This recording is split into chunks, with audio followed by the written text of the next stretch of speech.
Est-ce qu'on peut faire de la muscu tous les jours?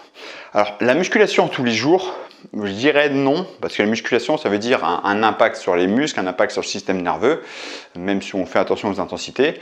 Et c'est bien de laisser au moins une journée de repos. Donc 6 jours par semaine, ouais, pas de souci. On pourrait le faire tous les jours, mais c'est pas ce que je conseille. Par contre, faire du sport tous les jours, on peut.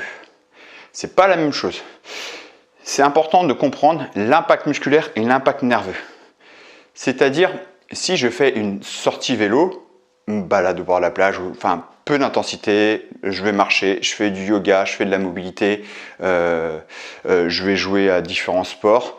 C'est un sport, mais c'est pas forcément impactant nerveusement et impactant musculairement. Donc le sport tous les jours, c'est même conseillé. On doit bouger tous les jours, on doit rester actif tous les jours. Donc faire du sport tous les jours, c'est important.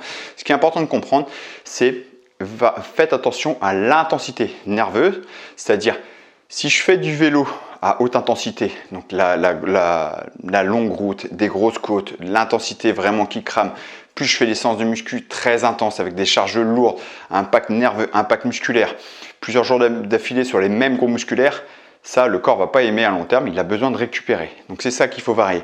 Donc variez vos séances. Par exemple, moi pour parler que de muscu, je fais 4 séances par semaine.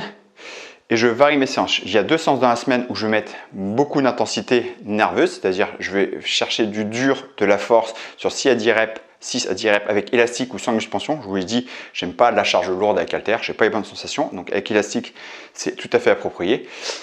Avec pour les jambes, l'intensité élevée, 6 à 10 reps avec élastique, c'est dur. Donc je vais plutôt mettre de l'explosivité comme des sauts ou une fatigue musculaire intense. Voilà, où je vais additionner différents exercices avec un volume d'entraînement plus important. Je vais jouer comme ça. Et d'autres, et une deuxième partie de semaine, je vais mettre plutôt des séries plus longues, mais toujours proches de l'échec. C'est important d'aller proche de l'échec. C'est-à-dire, pour le pec dos, première partie de semaine, premier exercice, je vais faire tourner entre 6 et 10 répétitions en charge lourde, en charge intensité forte. Pour les jambes, je vais mettre des sauts où je vais chercher à faire du tricep, par exemple 3 exercices d'affilée où je vais augmenter vraiment un volume d'entraînement, je vais être vraiment très dur.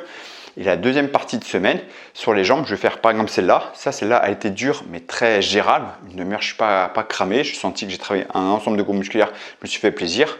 Celle-là, c'était la facile. La dure, je mettrai plus d'efforts, plus d'exercices pour vraiment me cramer que voilà, j'ai du mal à marcher, c'est ce que je cherchais à faire. Et pour les jambes, c'est pareil, le haut du corps.